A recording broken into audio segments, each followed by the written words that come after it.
நீங்க சுத்தி பார்க்குற எல்லா இடத்துலையும் ரோடு இல்லாமல் ஸ்பெசிலிட்டி இல்லாமல் உங்களை மீட் பண்ணி ஒருத்தன் போவான். அவனோட வழி உங்களுக்கு புரியாது. அவனுக்கு கிடைக்கணும்ல, ஒரு சாமானிய மனுஷனுக்கு கிடைக்குது, அது அவனுக்கு கிடைக்கணும்ல. சரி, நான் தமிழ் சரி. இப்போ இதுல போலீஸ் ப்ரூட்டாலிட்டி ஒரு விஷயமா நீங்க சொல்லியிருக்கு. அண்ட் அதர்ஸ் இப்போ இவருக்கு ரிசோர்சஸ் இல்லை, இப்போ ஹாஸ்பிட்டல்ஸ் இல்லை, இது இப்போ இந்த மாதிரி ஒரு ஏரியாவில் இவர் சஃபர் பண்ணிட்டு இருக்குன்னு அது நீங்க சொல்லியிருக்கு. சரி, அப்போ உங்களோட பிரைம் மோட்டிவ் என்ன இருக்கு? இது இப்போ ஆளுகள் இப்படியும் இந்த 2025 இந்த மாதிரி ஆளுகள் இருக்கு, means there are people living like this. அதான் உங்களோட மோட்டிவ் இல்லைன்னா போலீஸ் ப்ரூட்டாலிட்டி இல்லை, இவரோட பேசிக் நீட்ஸ் கிடைக்கல. What is your aim, intention, basic intention in making such a movie? Like எப்படின்னா இந்த படம் இப்போ நீங்கள் படம் பார்த்தீங்கன்னா லாஸ்ட்டாக ஒரு ஷார்ட் ஒன்று வச்சுருக்கோம். லைக் எப்படின்னா ஒரு யார் இறந்தாலும் சரி ஒரு ஓட்டு தான். அன்றைக்கி வந்து எலெக்ஷன்ற மாதிரி தான் நம்ம இதில் போர்ட்ரேட் பண்ணியிருப்போம். ஓப்பனிங் வந்து எலெக்ஷனுக்கு ஒரு வாரம் இருக்கிற மாதிரி தான் கதை ஆரம்பிக்கும். முடியும் போது எலெக்ஷன் அன்னைக்கு தான் இந்த கதை முடியும். அன்னைக்கு தான் ஓட்டு மிஷின் எடுத்துகிட்டு ஊருக்குள்ளே வந்து ஆஃபீஸர்ஸ் போவாங்க. லைக் எப்படின்னா அந்த மக்கள் அங்கேயே இருக்கணும். அவங்க இவ்வளோ நாள் அங்கே தான் இருக்காங்க சார்.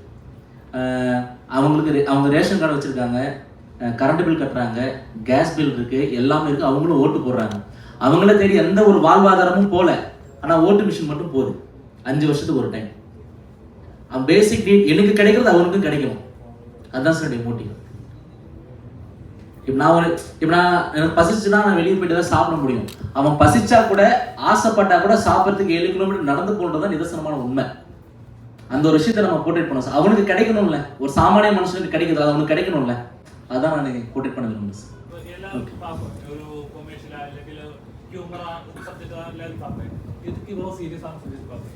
லைக் எப்படின்னா சார், இப்போ நம்ம ஜேர்னி எங்கே ஆரம்பிக்கிறோம், நமக்கு வாழ்க்கை என்ன கற்றுக் கொடுத்துச்சு, நம்ம எங்கேருந்து வரணும் தான் நம்முடைய கதைகள் உருவாகும். அந்த மாதிரி ஹில் பேஸ்டான ஏரியாவிலேருந்து தான் நான் இது தமிழ்நாடு ஹில் பேஸ்டான ஏரியாவிலேருந்து தான் நான் வரேன். இது ஏன் படம் அப்படின்னா பாலுமகேந்திர சார் சொன்னது தான். நமக்கு இருக்கிற அந்த சஃபர் இருக்குல்ல, நமக்குள்ள ஒரு கோவம் இருக்குல்ல, அது எப்படி வந்து எக்ஸ்போஸ் பண்ணணுன்ற ஒரு விஷயம் இருக்குல்ல, அந்த விஷயம் இந்த மீடியம் கரெக்டாக இருக்குது. ஸோ நம்ம இந்த மீடியத்தில் நான் தான் கலைஞர், ஒரு டீம் சேர்ந்து உருவாக்குறோம். இந்த படைப்பு வந்து நமக்கு நினைச்சதை பண்ண முடியும். அதுக்குன்னு ஒரு நம்மளுடைய வழியை சொல்லலாம்ல. இந்த வழின்ற சென்ஸ் என்னன்னா வழி மட்டுமே கிடையாது. என்னுடைய வழி வந்து ஒரு சமூகத்துடைய வழி. நிறைய பேருடைய வழியும் நிறைய ஹில் ஸ்டேஷன்ல இவ்வளோ விஷயங்கள் இருக்கு பார்த்தீங்களா. அதை நம்ம எப்படியாவது போர்ட்ரேட் பண்ணணும். அதுக்கு இந்த மீடியம் கரெக்டாக இருந்தால் தான் இது சூஸ் பண்ணுறது இருக்கு. நீங்க சுற்றி பார்க்குற எல்லா இடத்துலையும் ரோடு இல்லாமல் ஸ்பெசிலிட்டி இல்லாமல் உங்களை மீட் பண்ணி ஒருத்தன் போவான். அவனோட வழி உங்களுக்கு புரியாது. ஸோ இந்த விஷயங்கள் நம்ம சொல்லும்போது ஒவ்வொரு டைம் ஹில்லுக்கு போகும்போது உங்களுக்கு ஒரு விஷயம் ஃபீல் ஆகும். ஹில்லுன்னா அழகு மட்டும் கிடையாது சார், டேல மட்டும் தான் அழகு. அந்த இருட்டுக்கு ஒரு லைஃப் இருக்குல்ல. அப்போ ஒவ்வொரு நாள் விடியலும் அவங்களுக்கு விடியிற ஒவ்வொரு பொழுதுமே இந்த மாதிரி தான் விடிஞ்சுக்கிட்டு இருக்கு. அது ஒரு லைஃப். அந்த டார்க்னஸ் தான் நம்ம അഴகு மட்டுமே கிடையாது, அந்த டாർക്ക്നെസ് தான் കാട്ട ട്രൈ பண்ணிருக்கோம் സാർ. പിന്നെ വിഷമിപ്പിച്ചു. ഇതിനകത്തും പിന്നെയും ഞങ്ങളെ വിഷമിപ്പിച്ചിട്ടാണ് പോകുന്നത്. എങ്ങനെയാണ് ഒരു സാഡിസ്റ്റിക് അല്ലെങ്കിൽ കുറച്ചുകൂടെ എല്ലാവരും ഇമോഷണലി ഡൗൺ ആക്കുന്ന ഒരു കഥാപാത്രം എങ്ങനെയാണ് കണ്ടിന്യൂസ് ചെയ്യാൻ പറ്റുന്നത്? ஆக்சுவலி இது கெவி இங்க கேரளால ரிலீஸ் ஆக போகுது அப்படின்னு சொல்லும்போது எனக்கு ரொம்ப ஹாப்பியாக இருந்தது. நான் லாங்குவேஜ் அப்படின்னு சொல்கிறது வந்து ஆர்டிஸ்ட்டுக்கு லாங்குவேஜே இல்லைன்றது தான் நான் எல்லா இடத்துலையும் ஸ்டேஜில் சொல்கிறது. நான் பிரித்து பார்க்குறதுக்காக பேசலை.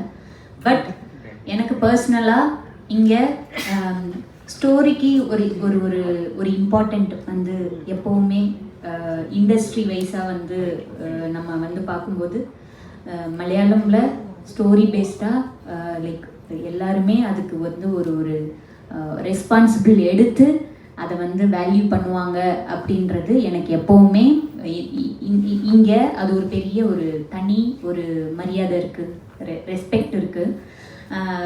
அதை மாதிரி நான் தமிழ்லையும் லைக் ஸ்டோரி இம்பார்ட்டண்ட்டாக இருக்கிற மாதிரியான கதைகள் தான் சூஸ் பண்ணி நடிச்சிட்ருக்கேன். கும்பலகி நைட்ஸ்க்கு அப்புறம் நான் ஒரு கதை பண்ணியாச்சு, பெர்முடா அப்படின்னு சொல்லி ஒரு படம் பண்ணேன் ஷெயினோட. அது கோவிட்னால ரிலீஸ் ஆகலை. பெர்முடாவும் ஒரு நல்ல ஒரு கதையாக இருந்திருக்கும். ரிலீஸ் ஆகிருந்தால் நீங்கள் வந்து வேறு லெவலில் வந்து அதை கொண்டாடி இருப்பீங்க. எனிவே இன்னொரு மூவி, அந்த டைரக்டர் இன்னொரு மூவி பண்ணணும் இந்த நேரத்தில். நான் அதுதான் என்னோட விஷயம் கூட. நானும் நிறையா மலையாள படம் பண்ணணும், அதுவும் எனக்கு ஒரு விஷ் இருக்குது. ஸோ ஹாப்பி கெவிக்கு வந்து இவ்வளோ ரெஸ்பான்ஸ் இருக்கிறது. நீங்கள் எல்லோரும் பார்த்துட்டு ஈச் அண்ட் எவ்ரி சீன் நீங்கள் இவ்வளோ எக்ஸ்ப்ரெஸ் பண்ணுறது எனக்கு ரொம்ப பிடிச்சிருக்கு. தேங்க்யூ.